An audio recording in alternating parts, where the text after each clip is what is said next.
Tara Shishi Guru Guranga Gandharva Radhasham Sundar Ju Ki Jai.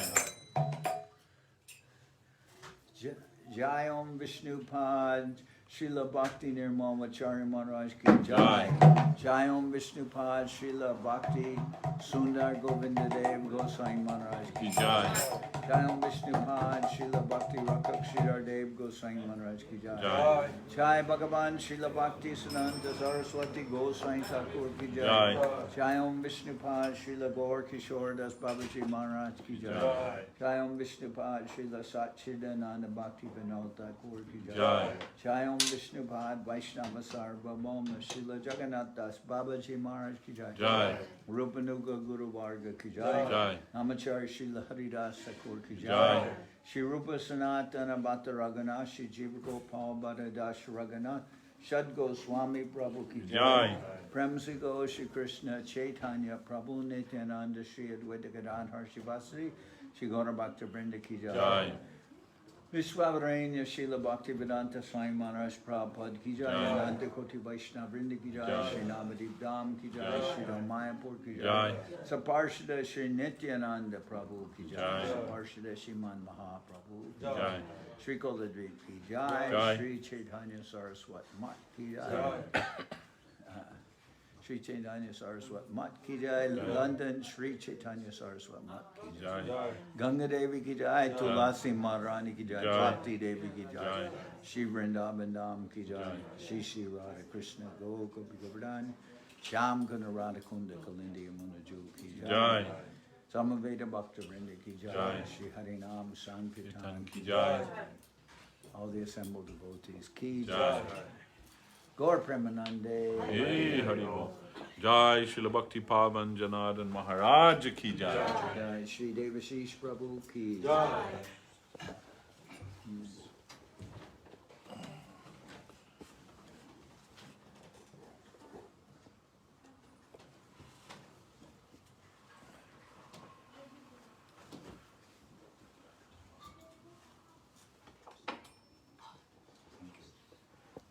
That person looks like me.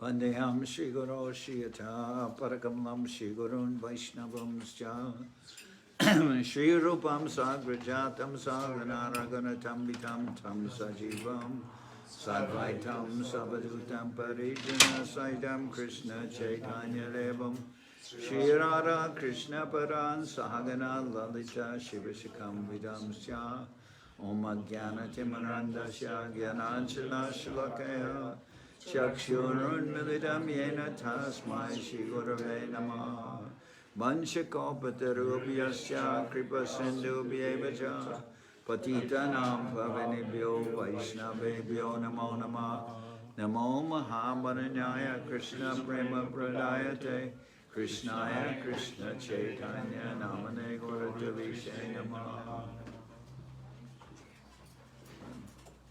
Happy to be here today in our London Temple in East London on Green Street, one of the first places of the Sri Chaitanya Saraswat Mutt in the Western countries. I came, remember, I went to, what was it, Blackheath? Yeah. And they had the temple there. Tinsdale Road. And I was recently arrived from ISKCON, so they thought it was a spy. I don't know what I would have been spying on. But and actually I knew Sagar Mars at the time, so I guess he could attest to my lack of spy credentials. And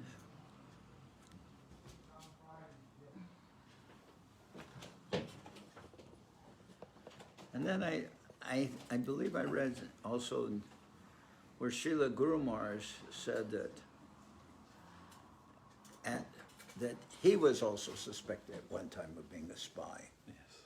I don't know on what, but they thought, I think maybe they thought he was too advanced in Vedic knowledge to be just a normal person. Yeah, he said they thought I was too enthusiastic to be real. Yeah, and I also talked with somebody who came to the Mott, and he was young. And actually some of the older residents who I guess themselves, didn't understand everything so well. And they said, "Why are you here? You're so young. What are you doing here? Like you should come here when you're old. When you're old and nothing's left in the material world for you." Actually, they also use that argument with Srila Guru Maharaj. He said somebody once told him that a person should not take sannyas when they're young, but first they should be able to know all the intricacies of life and success and failure and everything, and then later take sannyas. And then Guru Maharaj commented that how that person who said that his son was a high-ranking member in the government or something, or the police, and had several sons, and one of them wound up in disgrace. He lost his position. He was in disgrace, and the father who told that to Guru Maharaj, you should first experiment this life, and you shouldn't take sannyas till you're older. And then that father himself, he went through so many travails and difficulties. His sons were in disgrace, and then he later saw Guru Maharaj and said, "No, you were right. You don't have to go through all this." So he understood. Guru Maharaj at one time, I was told, he was married, but then I think his wife passed away, and he took that as an indication that, okay, I'm done with this. Now I can. My wife has passed away. I don't have any more reason to continue with. And he took shelter of Srila Bhaktisiddhanta Saraswati Thakur, his spiritual master. And I believe I heard that some story in that relation also with Srinivasacharya, that he also was in anxiety, wanted to go join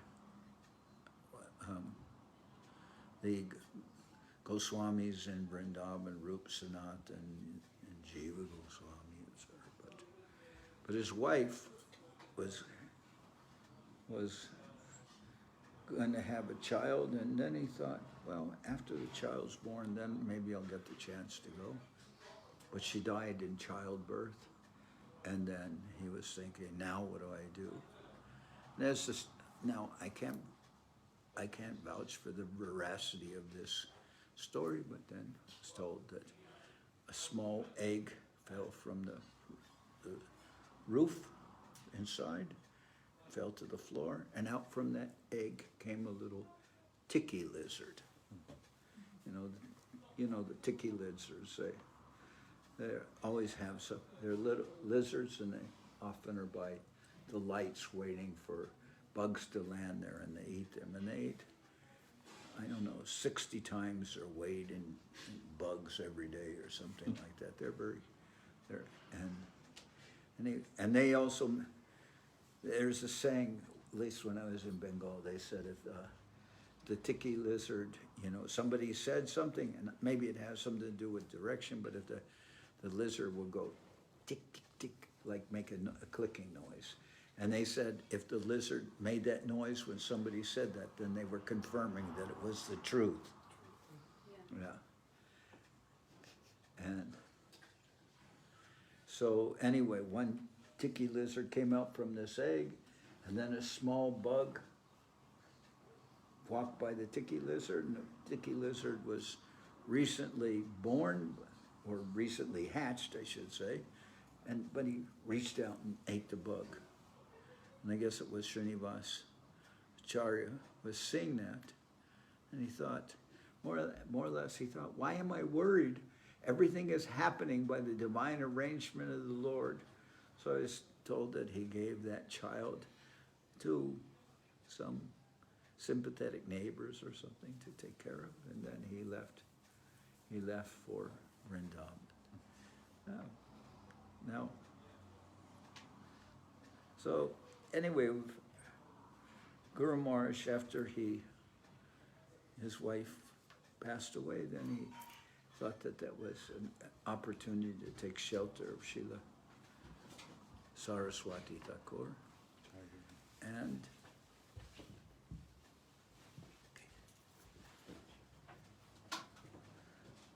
And we heard so much about Guru Maharaj and his early days when I think, where were they in Kolkata? What was the name of that area? Ultadanga. They were in Ultadanga.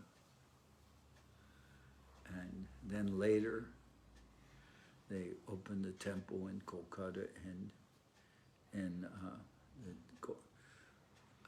what's the name of that area? Bagh Bazaar. Bagh Bazaar, Gaudiya Math. A very beautiful temple and everything. So Guru Maharaj was established on basis of his devotion, his seva, his learning. He became accepted and seen as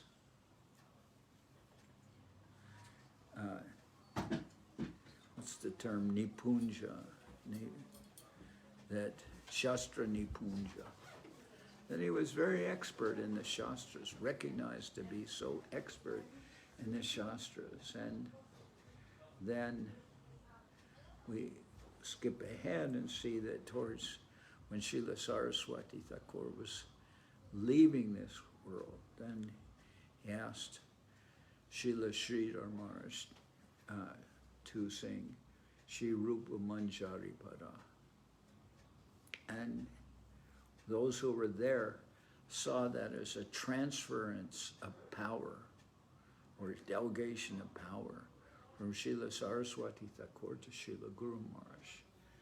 And literally they saw it like that, to the extent that many of the leading persons came to Srila, after Srila Saraswati Thakur passed away, they came to Guru Maharaj to take sannyas initiation and directions. Many of them sought out Guru Maharaj's directions. Notable was Srila Bhakti Sharanga Goswami Maharaj, who is considered practically the most senior person among the disciples of Srila Bhakti Siddhanta Saraswati Thakur. And he came to Guru Maharaj for taking shelter. So that was a quality of Srila Guru Maharaj was seen among everyone as being delegated with the responsibility of the Rupanuga Sampradaya, that Rupanuga line. And we believe this wasn't just, something,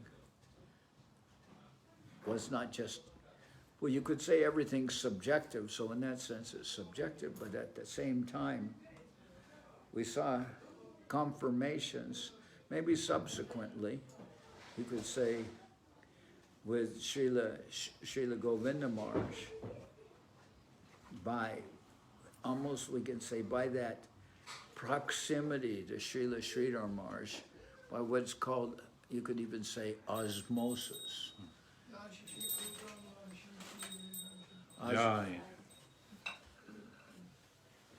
That some responsibility would come, and we saw that in how the responsibility for the temple in Vrindavan, which is actually literally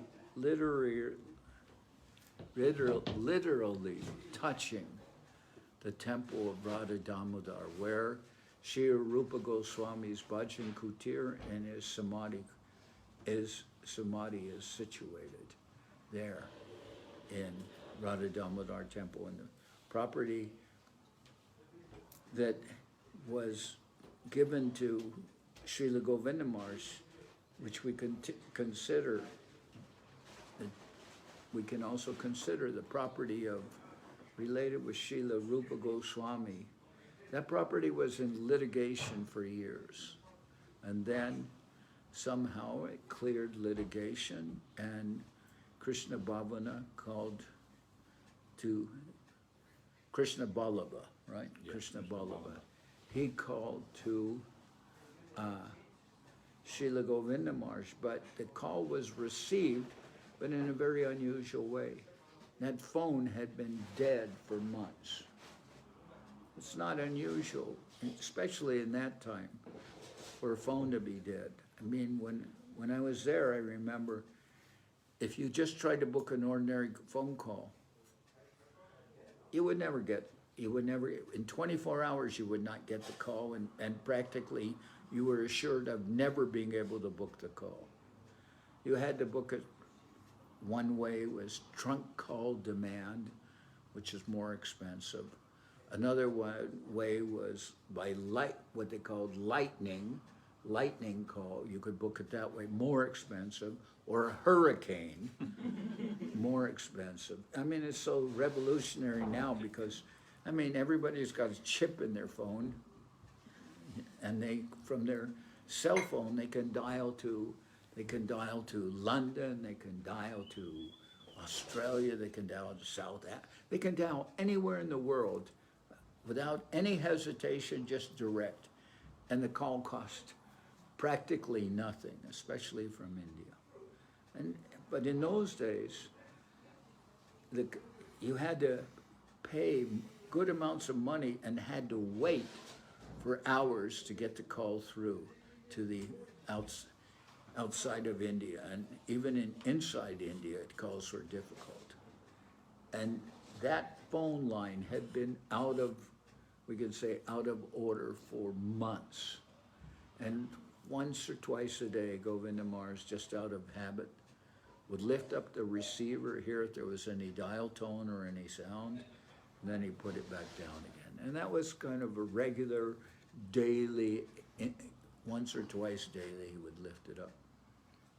So one time, he lifted up the phone, and without any ring or anything, there was Krishna Ballabha from Vrindavan speaking to Govinda Maharaj and telling him the temple of which they put it, the temple related with Srila Rupa Goswami, that property of Shri Radha Gandharva Rasa Bihari, that temple had cleared litigation, and that many people were offering tremendous amounts of rupees to get that property, but they could sell it to Guru Maharaj at at a price which was very low, and that Srila Govinda Maharaj should opt for that immediately, let them know if it was to be, they were to purchase that property. And they wanted him to purchase their property. They wanted him the property to go to Govinda Maharaj. And Govinda Maharaj said, I'm in Navadip right now. I can't go to Vrindavan. That's all right. You don't have to go to Vrindavan. Just send somebody, and they can complete the transaction on your behalf. And then Govinda Maharaj said, well, at the present time, I have not the money for that property. And Krishna Ballabha said, that's not necessary either. You just send somebody here to sign. I'll put out the money, and then we can settle between us later. But if you want that property, send someone. So the Purnananda was sent there. The property was acquired. But the property was basically acquired through a dead phone. And that property is, we will see that is very related to Srila Rupa Goswami. Well, we'll consider it to be related with his property. I mean, it's directly touching, well, maybe at an angle, but directly touching the property of Radha Damodar. That property was Radha Damodar temple is the temple of Srila Jiva Goswami. But in that way. And then I've also told this, how the property across the street that was the property of Krishnadas Kaviraj Goswami, that was also arranged for Srila Govinda Maharaj to get. And I mean, what will one get when one is reading the Sri Chaitanya Charitamrita, besides, you know, the most wonderful literature and the most direct connection with the ontology and philosophy of Mahaprabhu, which Guru Maharaj extensively quotes, especially in his Prabhupada Jivanamrita and other books. He quotes so much of Guru Maharaj was citing from the Chaitanya Charitamrita, and that even the parts of the Chaitanya Charitamrita written there. That was the temple of Shishi Guranga. Well, it's the temple of Shishi Radha Vrindavan Chandra, right? That's. Was it said that recently I gave the name for some deities, and was it that name? Yeah, I think so. Yeah, I think it was that name. I was wondering, where did I get that name from? But deities are associated with Srila Bhakti, associated with Krishnadas Kaviraj. Anyway, so that property came to Srila Govinda Maharaj. And even his temple in, as I said, in Govardhan, they got the property, and it's a very nice property, but next door to that property was the town's, what they call Paikana fields, where public bathroom was next door. That's all been changed. That's all gone now. That what was next door is gone. When they went to plow the fields, then they discovered this what is it, Anugiri Raj, the deity of Govardhan Shila. Big. It took several persons to carry that, and it was discovered. They said somehow or other it was lost. They said there was some flood and it was lost, and that's all very mysterious. And normally I won't think of floods in relationship with Govardhan. I guess during Indra's time it was possible, but normally I wouldn't think of floods in relationship with Govardhan. But they said that that deity, you know, huge Govardhan Shila, which they named Anugiriraj, that was discovered when they went to plow the fields. Govinda Maharaj said, well, we're not building anything yet. We should get some use of the land so you can plow the fields. And when they went to plow the field, then they discovered this huge Govardhan Shila. And also, from what I'm told, visible signs of worship. And I believe it was there at the time. They brought that Govardhan Shila and established it. Much like you hear about the story of when Madhavendra Puri, when he was bringing Giriraj, and men are all lifting it, and they're putting some rocks there to serve as an altar and everything. That's not so much, somewhat even will remind you of that story, what happened, how they discovered this Govardhan, this huge Govardhan. It took some number of persons to carry it into the temple, and then they did this whole bathing with many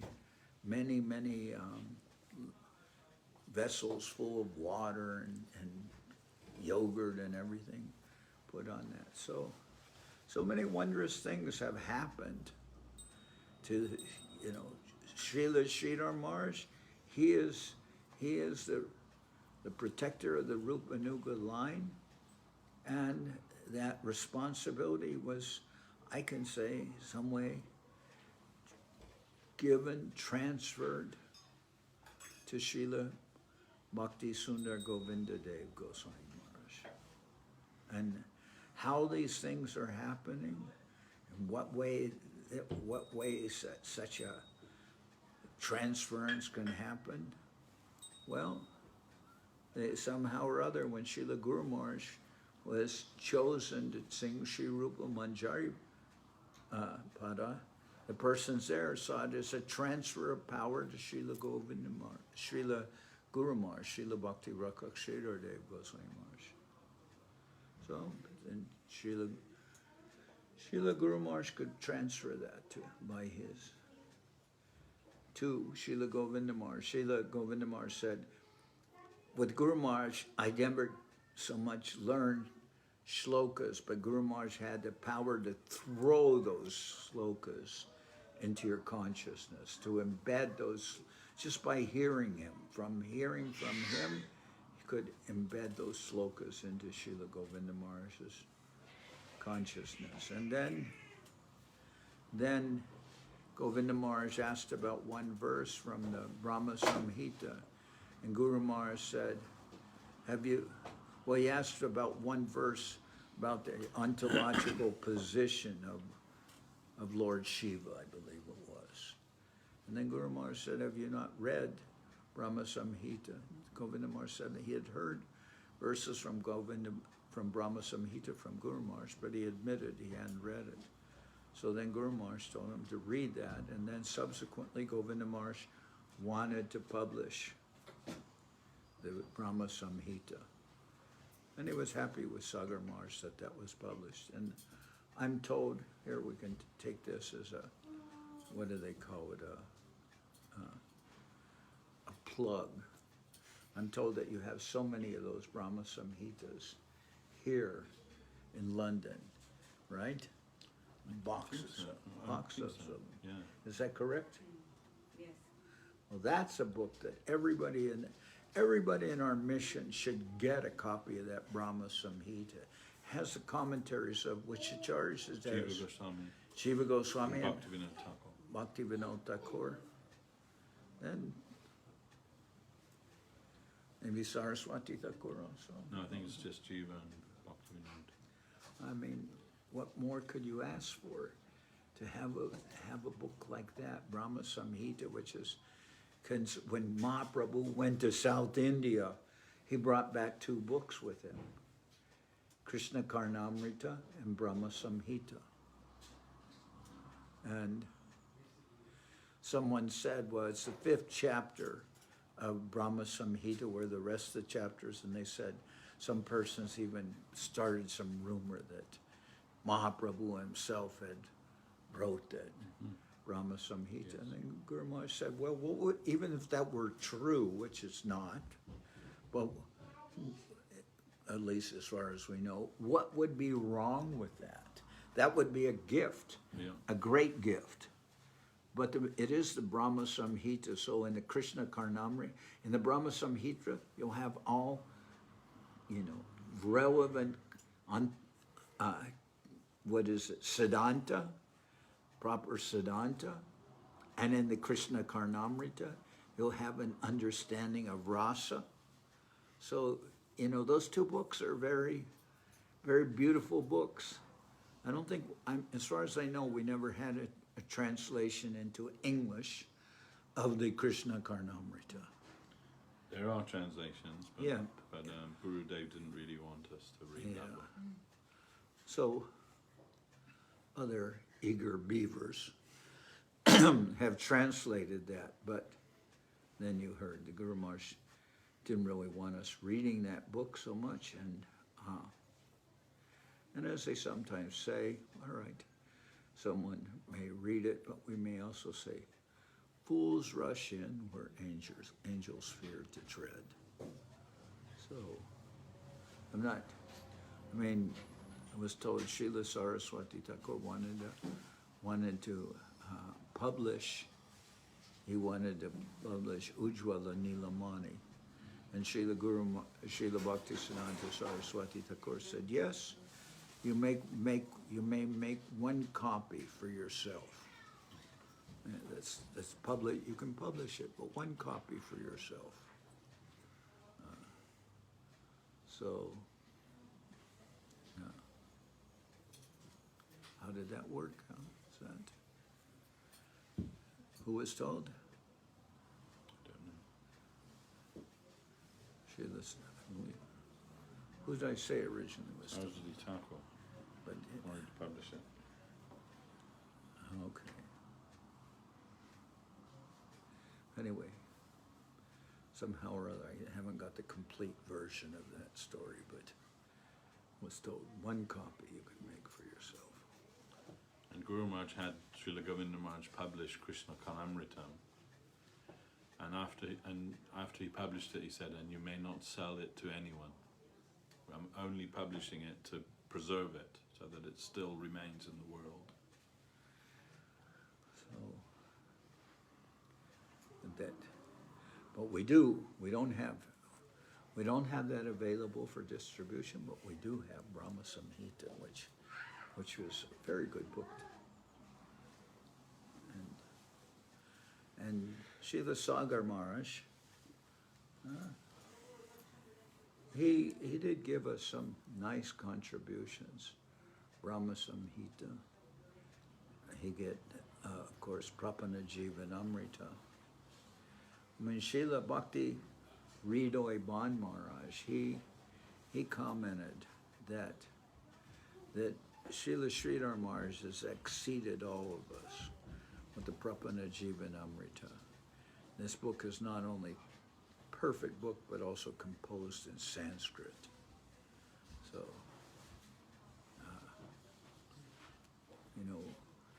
what book represents a more concise and wonderful presentation than, especially on the subject of Sharanagati, than Prapana Jivan Amrita.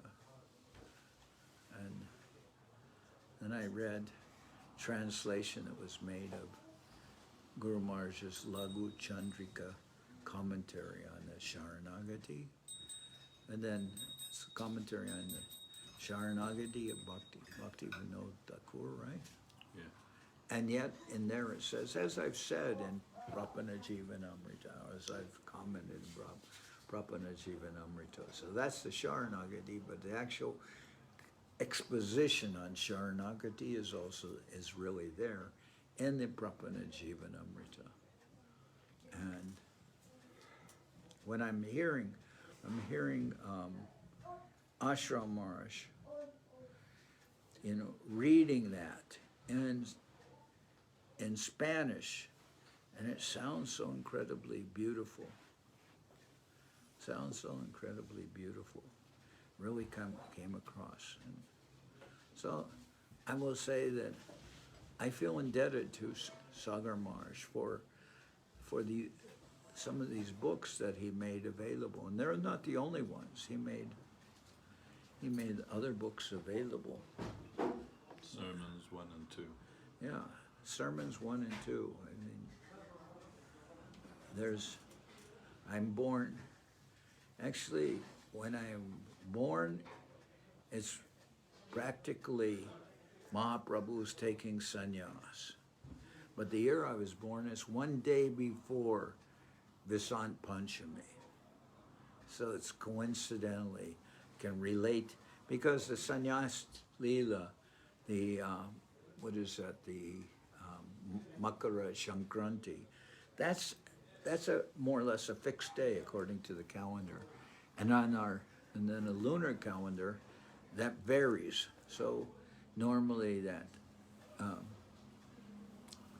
Vasant Panchami occurs in February, but that year it occurred the day after, practically, the 16th. This is the day after Mahaprabhu was the day after that. Day after the 16th was the 17th, which is like 2 days after Mahaprabhu took sannyas. And Guru Maharaj's description from that, Sermons 2, it's called a holy day. It's and describing all the events that take place on that day, the appearance of Vishnu Priya, the appearance of Pundarik Vidyanidhi, the appearance of, I believe it's, maybe what is it, Raghunath Das Goswami, Raghunanda Thakur, the disappearance of Vishwanath Chakravarti Thakur. It goes on like that. Saraswati Puja, that's all on Vasant Pujami, Vasant Panchami. So, and Guru Maharaj, that both of the sermons, which those were, I believe, spoken in English. Of course, that was recorded and spoken in English, I believe. But Sagar Maharaj did translate those books that were with also in Bengali, and he made Chaitanya's Charitamrita and Chaitanya Bhagavat, published those in Bengali for Marmot. well, I thought the Chaitanya Bhagavat and Chaitanya Charitamrita was at least printed by what's his name, Shuta Shava. Yeah, that was the second edition. Okay.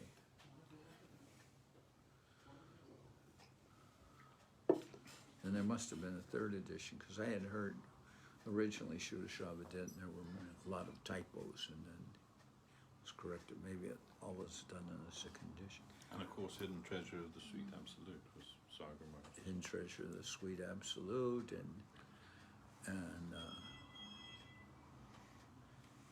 it's just many contributions,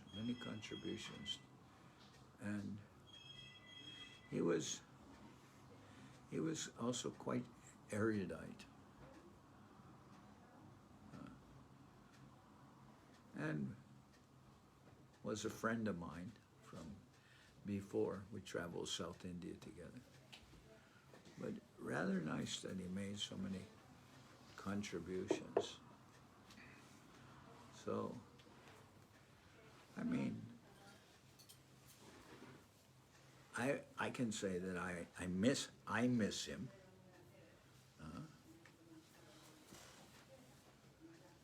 We're always thinking whatever a Vaishnava, the contributions of a Vaishnava, that's all positive. And the negative things about a Vaishnava, that has no existence. That is not to be dwelt on, or what is the word? We're not to dwell on that.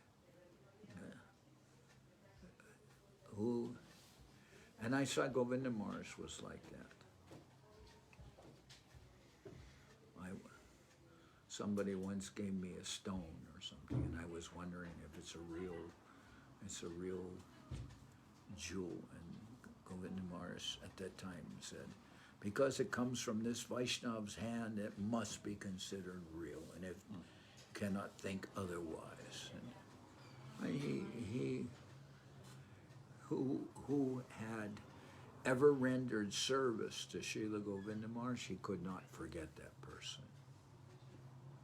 And then I'm also thinking, I don't want to try to do any apple polishing or anything like that, but I'll also consider that about Devashis Prabhu here in London. I mean,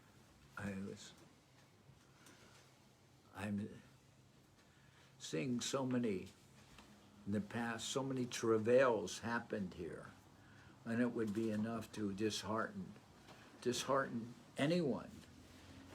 So many things, the property was purchased and sold right out from underneath. Practically, you can say it from underneath the deities. Who was it arranged to kidnap the deities back? That was us. To bring them back with Sagar Maharaj, we went. Okay. We found out where they were, and we went there and took them in the night, brought them back. Yeah, and the person there couldn't stand up and say no to you, so it's like faced with was not going to be a discussion. And that devotee, he was very happy actually. We hear after we left, he was dancing. So, you know, many things happened here, and I remember coming here with Govinda Maharaj, and this was the only temple, and there were so many devotees, and people had to go. They had to go to the bathroom at the gas station down the street. In the market, Queen's Market. Yeah, and well, we don't know the terminology here, but petrol station or whatever. But and I remember also using the shower downstairs and everything with Govinda Maharaj here. There'd be so many people milling around. You could hear, you'd be taking a shower, going to the bathroom, and you'd hear conversations going on right outside the door. And you felt kind of, one could feel like, uh-oh, anything can be heard. So, I mean,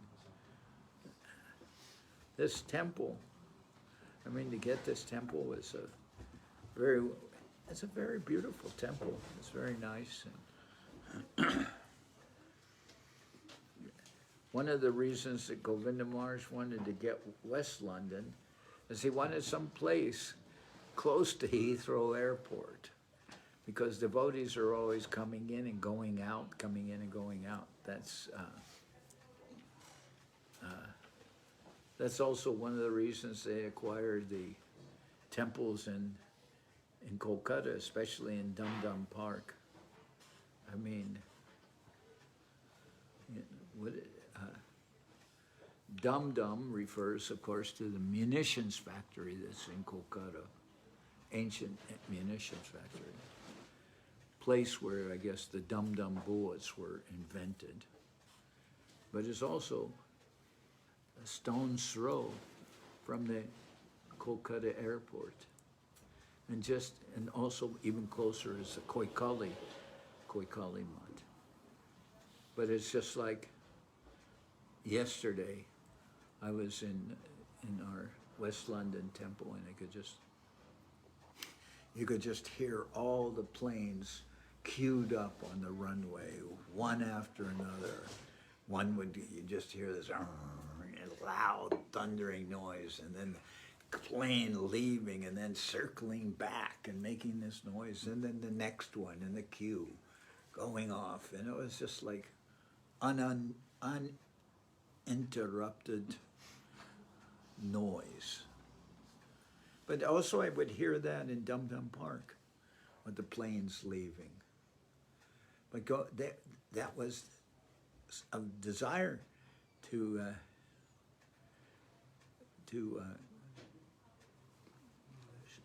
Srila Govinda Maharaj. There were times I didn't come here because I had to leave early the next morning, so it was too far to drive from the airport to here and then come back. Sometimes I would stay at the house of Divya Shari, who was closer to the airport.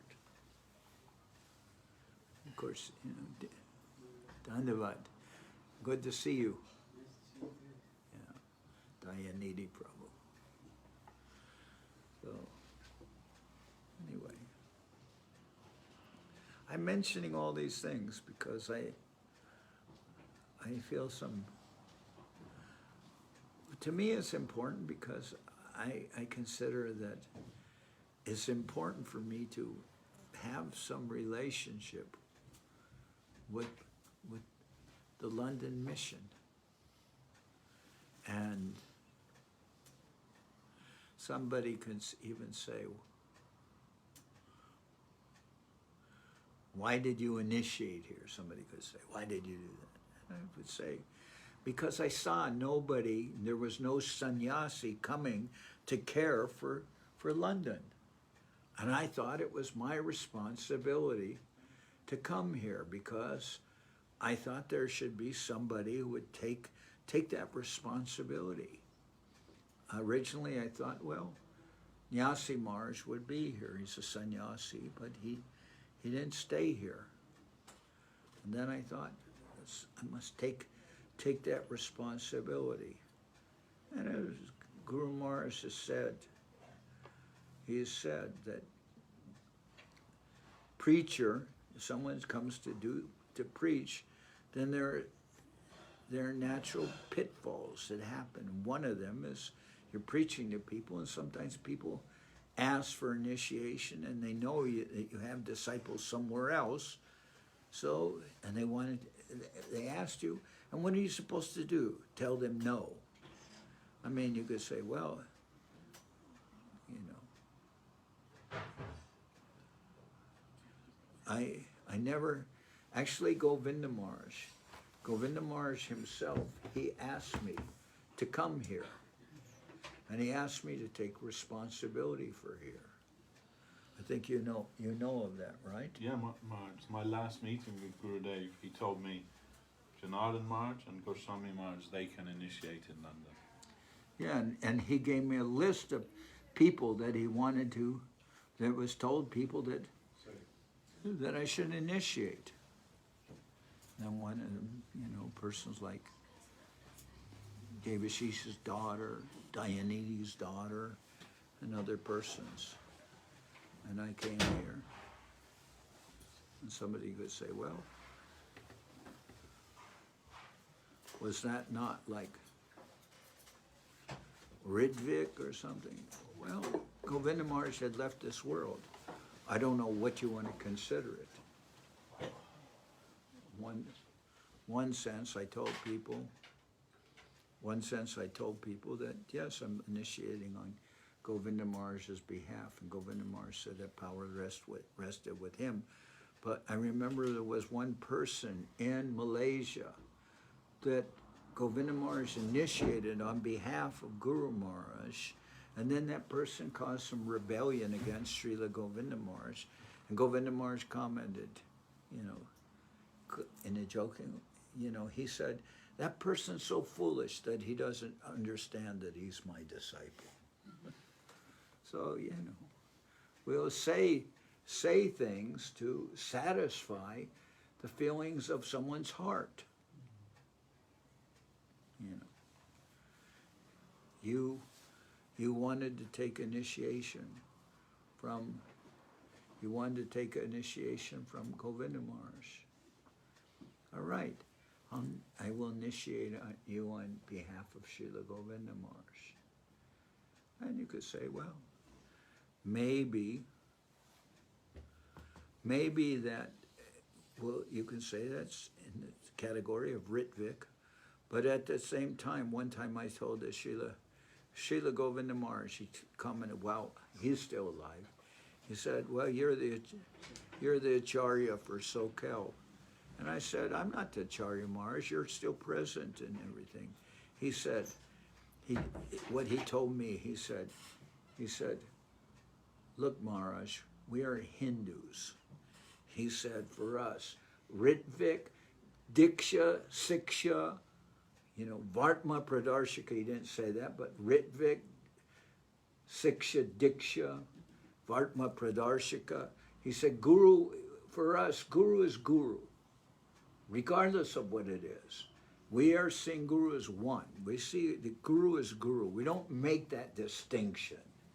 That's what he told me. So all this idea that I'm going to make some distinction, and I think Guru Maharaj has commented this, that someone will serve as your Ritvik Guru, and you have no appreciation for that person. I mean, I can say in one sense, what can I say? I don't believe that that's the actual conception of what is Guru. Not that I want anything. I really don't want anything. I never, as a matter of fact, to be in this position, Srila Govinda Maharaj commented, my father was like the village guru, so I know what that is like. And he said, more or less by saying, I know what it is like something that you would want to avoid, something that you would really want to avoid. You don't, if you, or as Guru Maharaj said, if a higher seat is available, then you could try and avoid that, taking that responsibility. But what is available and what is not available, I don't know. And I always thought of it as a little bit in the terms of, they say that someone can, I saw one man who I know, actually was a devotee, and he did something wrong, and he was arrested. And then he was given the option of taking a plea bargain. They would give him 1 or 2 years in jail, and then he'd be released, or he could go to trial. And he chose to go to trial. And he studied law intensively to defend himself. And instead of taking 2 years, he defended himself very, very nicely, very beautifully. And what was the result? 15-year sentence instead of 2 years. So, how are you? How is Amala Harinam? He wanted to come, but the taxi couldn't come because of the Operation. cycles. Okay. You sent him my dandavats. Yeah, he was trying to get his artificial leg because he lost his leg last year. Okay. So then this person was given, okay, thank you. He was given a sentence of 15 years, but I guess because of good behavior or something, he only had to serve 13 years. So, because it was a federal violation, so federal violations, they're not so generous with parole. And then, so what does that bring to mind?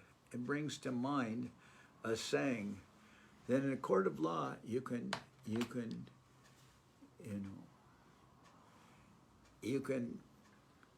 elect to have a lawyer or a barrister, or you can defend yourself. But they say often, who defends himself, he has a fool for a client. So some things you don't really want to be, you can say, everyone, we can say that, remember Srila Prabhupada, he said,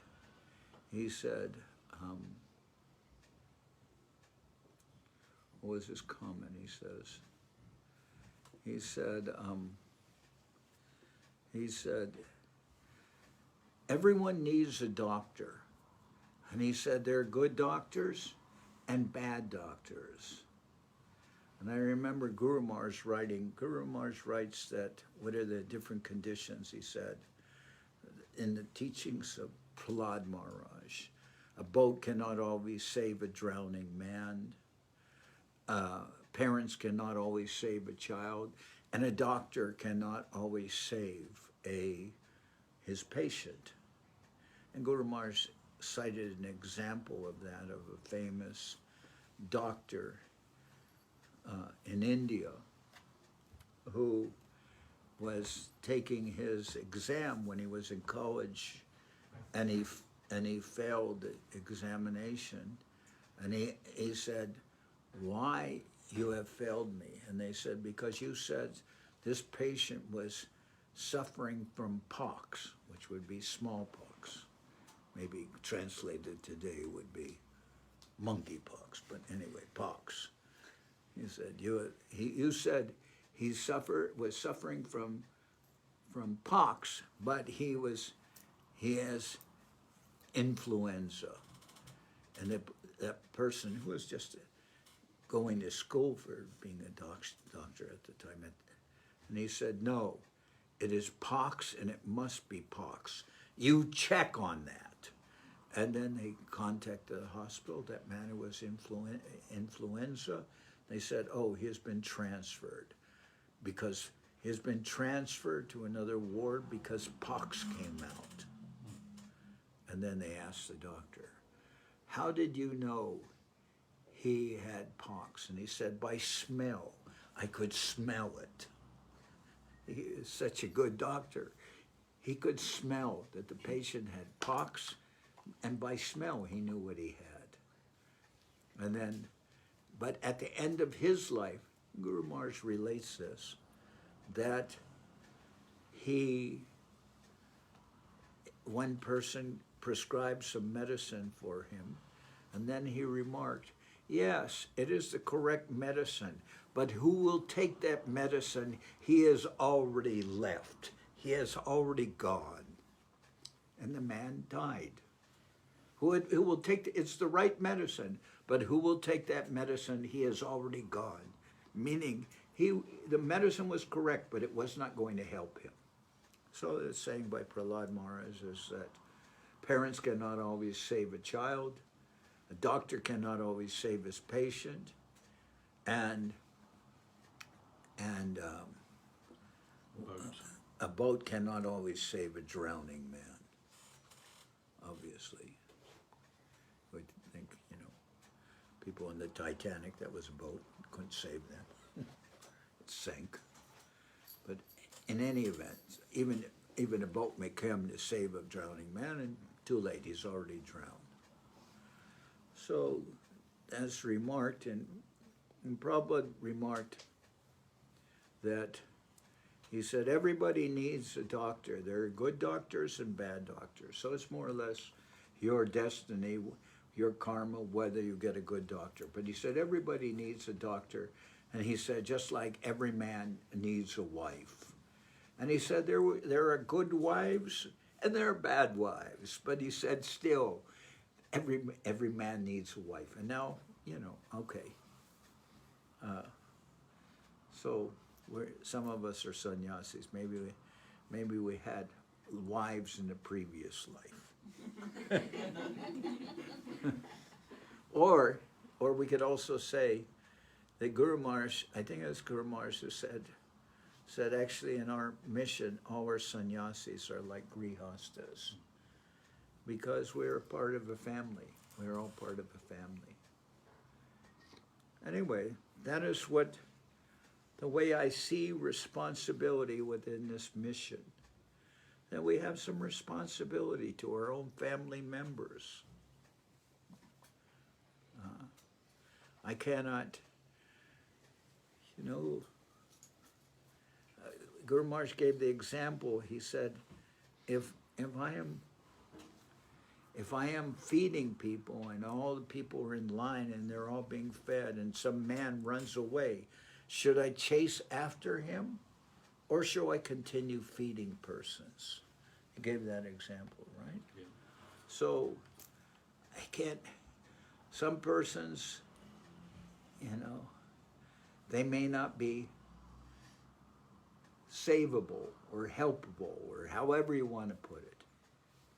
And Govinda Maharaj made one remark about sometimes taking other people's disciples and helping them. He said, we are told that we should take Vaishnava remnants, but some remnants are undigestible. Some persons, whether they've had a guru or not had a guru, they're undigestible because you can't help them. They've, like the example of the person with the music lessons, one price for somebody who doesn't know how to play the instrument, and double the price for somebody who already knows how to play that instrument. And why? Because then with the person who already knows, you have to unteach them all the bad things that they've already learned before you can teach them the good things. So double the price. Double the work, double the price. We heard that example. And so we're working within a mission. We're working with our own family members. We're trying to help our own family members. And sometimes sometimes we see, you know, like I hear accounts all the time. Oh, I'm having so much difficulty with my daughter or my son or something like that. And what can you say? Yes, sometimes you will have difficulty because, as they say, bhakti by force is no bhakti at all. So how can you force your son or daughter to have some attraction for Krishna consciousness? Can you force them? Can you make them? But we hope, it is our hope, with all the fathers and mothers, with the parents and the grandparents, our hope that what we are trying to do is instill some faith in their heart or help them with their own faith. We're considering to nurture that. And if we can do that, whether they visibly show so much attraction for sitting down and doing kirtan and everything like that, maybe some that, many times that will come out later.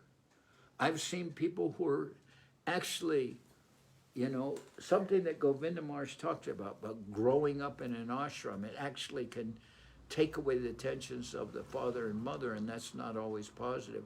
But I've seen persons who grew up in the ashram that had somewhat of a bitter taste in their, you know, taste in their mouth, so to speak, and that didn't like Krishna consciousness, and then later went to the ashram, met with Gurudev, and they came back very enthusiastic, and now they wanted to be devotees, and they became very good devotees.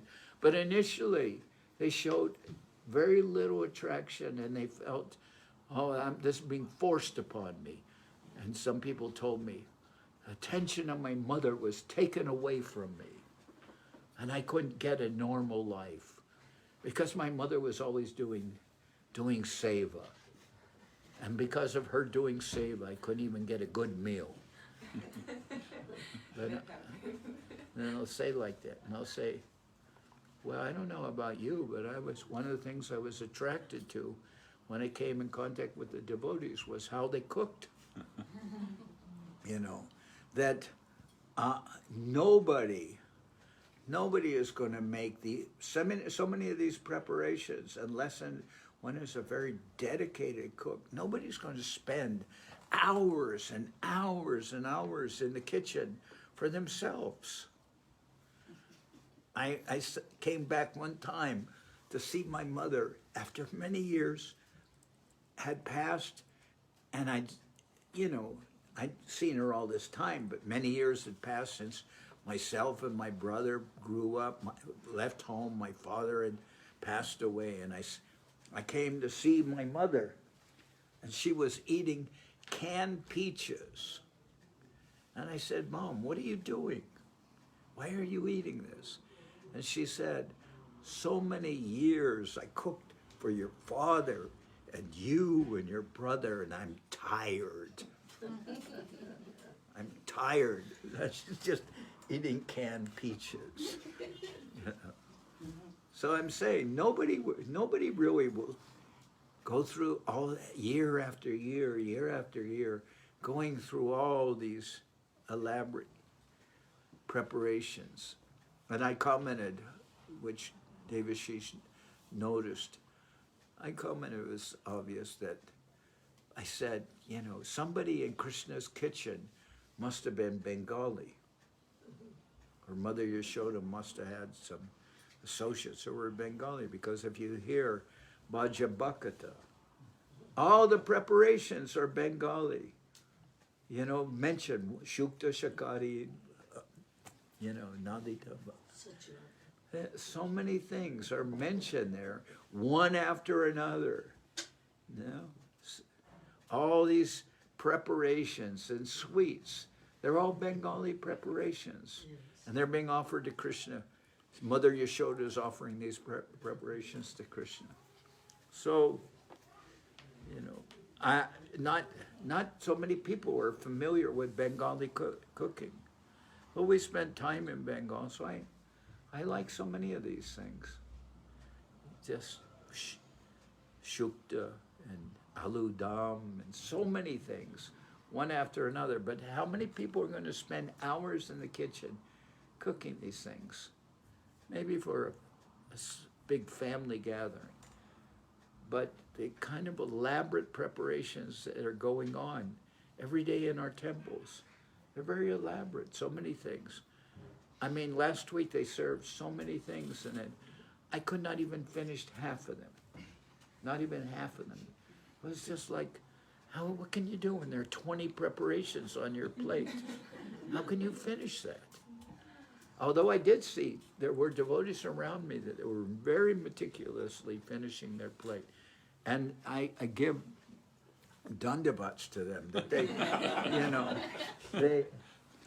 they make it a point not to leave prasadam, that they respect prasadam, they take everything, and gladly, happily. But I was thinking sometimes when I see that, I was thinking, what kind of tapeworm do these people have? How they can manage that? Last week, prasadam was so good, and yet there was, So I'm leaving tomorrow, but my good fortune, the day before I leave, I could come to Green Street, and I'm happily, and this is like, in San Jose, Govinda Maharaj called, because Sudhir Goswami Maharaj, Bhakti Sudhir Goswami Maharaj, he started the mission out of San Jose, we could say. And so Govinda Maharaj named it, he said, this is the labor room of my mother. But we also think of East London, the temple here, in those terms. We think of this as, just so important to Guru Maharaj. Srila Saraswati Thakur wanted Guru Maharaj to come to London, and Guru Maharaj said, well, I could not follow their tune. I could not follow their accent. But he said he often thought about that he was given the directive by Srila Bhaktisiddhanta Saraswati Thakur to come to London and preach here. So, and we heard so many stories about what is the Viceroy of, where was he from? The Earl of Jutland. Earl of Jutland. How he asked to Bhakti, when Bhakti Sharanga Goswami Maharaj, who, I don't know his brahmachari name, was it? Prakrita. And he said, can you make me a Brahmin? And he was told yes. And that some of the things he would do, like follow the principles. At least this is how I heard it from Bhaktivedanta Swami Prabhupada. He was told that you follow these principles: no meeting, no illicit sex, no intoxication, no gambling. Can you do that? Impossible. So, this is a famous story. Can you make me a Brahmin? Can you make me? What do I need to become a devotee? And he said he could not follow those. But still, Guru Maharaj expressed always some remembrance of London. But I won't go into all the details about that. You can say a discussion for another time. What it meant to Srila Govinda Maharaj, what it meant to Guru Maharaj. But I feel an indebtedness. I feel an indebtedness to this temple. I feel indebtedness to Devashis Prabhu, because I don't know how many years you've been here with the temple. Many years. How many years? Well, yeah, this one since 1996, but in London since 1982. It's a long time. 82, 92, 202, 82, 92, 202, 212, 222. That's 40 years. It's a long time. It's almost like 2 generations. I mean, when I came to Srila Prabhupada, I was 25 and I was one of the older devotees. Everybody in the temple where I was, when it was younger than me practically, and I was 25 years old. And Srila Prabhupada was, I don't know, 75.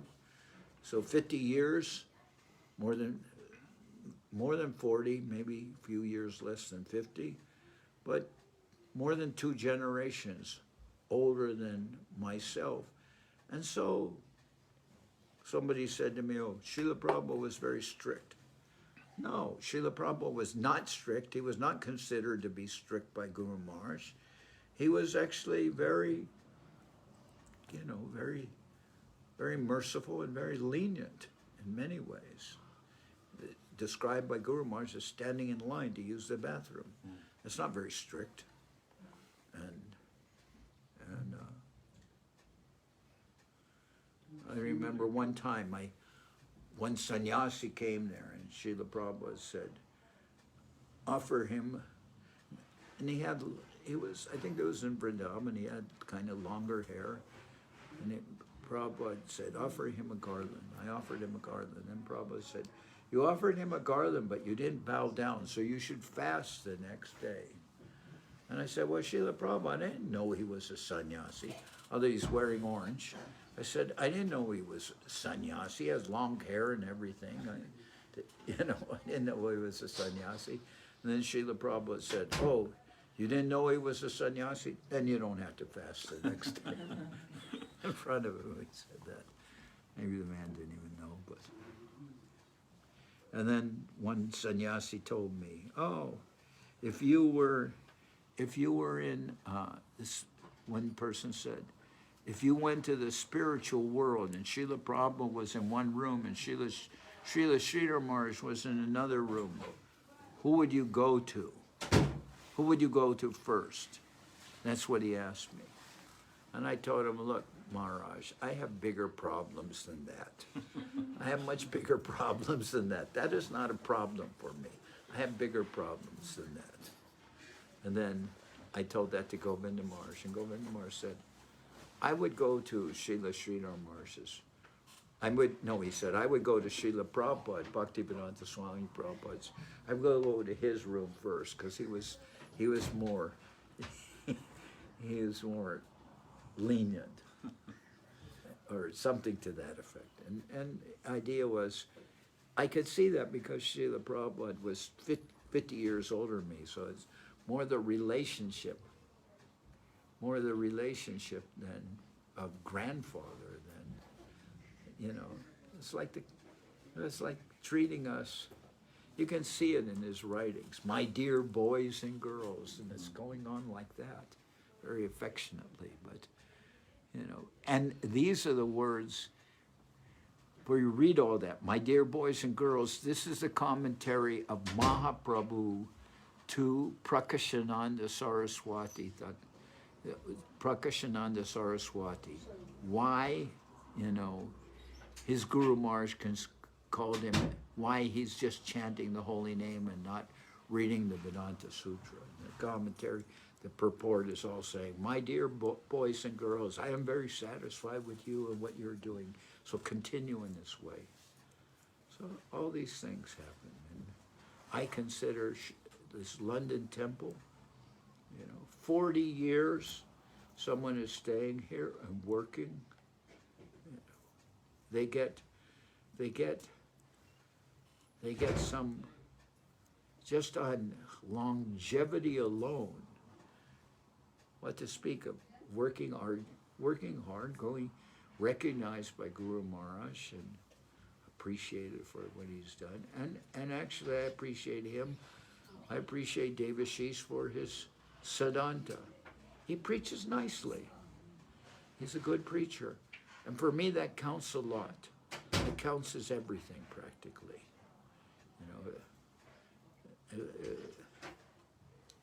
If somebody isn't necessarily there to make the ghee wicks or something like that. You know, someone's not there to make the ghee wicks or, you know, dot all the I's and cross the T's.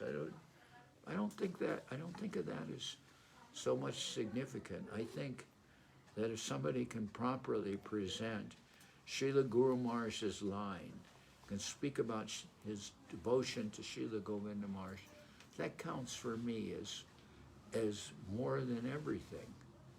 It's more than everything. If I will possess that, I will consider myself fortunate.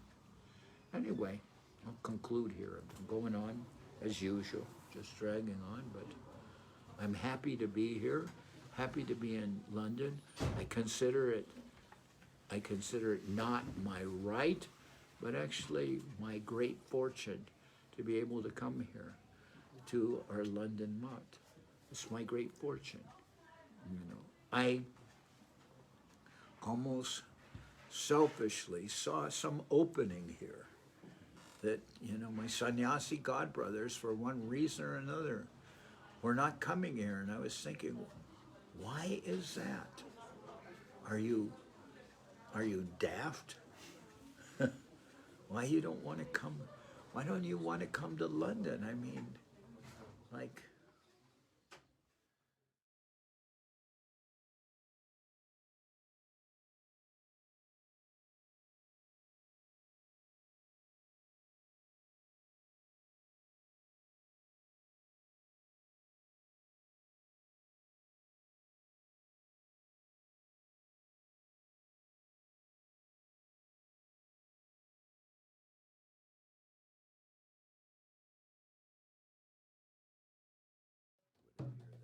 okay. So, Hari Haraya Nama Krishna Jadavaya Nama.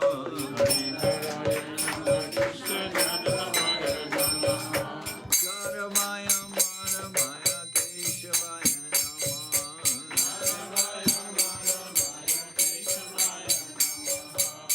Gopa Govinda Ram Ki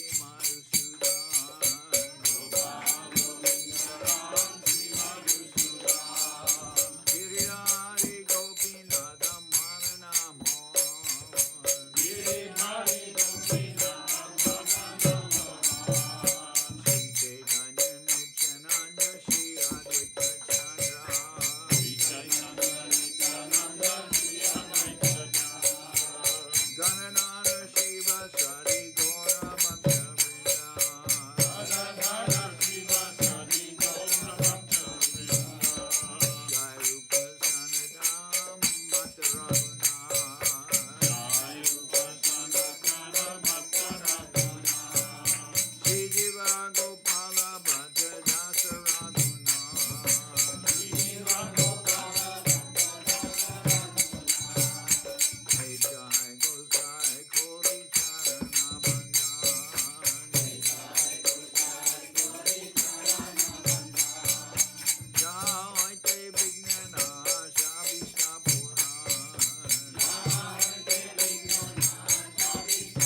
Rasa Parikara Shishi Guru Guranga Radhasham Sundar Ju Ki Jai.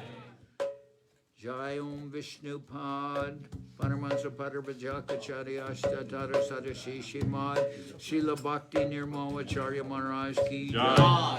Jai Om Vishnu Pad Paramansa Parabhajakacharya Ashtatara Sadashi Mad Srila Bhakti Sundar Govinda Dev Goswami Maharaj Ki Jai. Jai Om Vishnu Pad Paramansa Parabhajakacharya Ashtatara Sadashi Mad Srila Bhakti Rupak Sridhar Dev Goswami Maharaj Ki Jai. Jai Bhagavan Srila Bhakti Sananda Saraswati Goswami Thakur Ki Jai.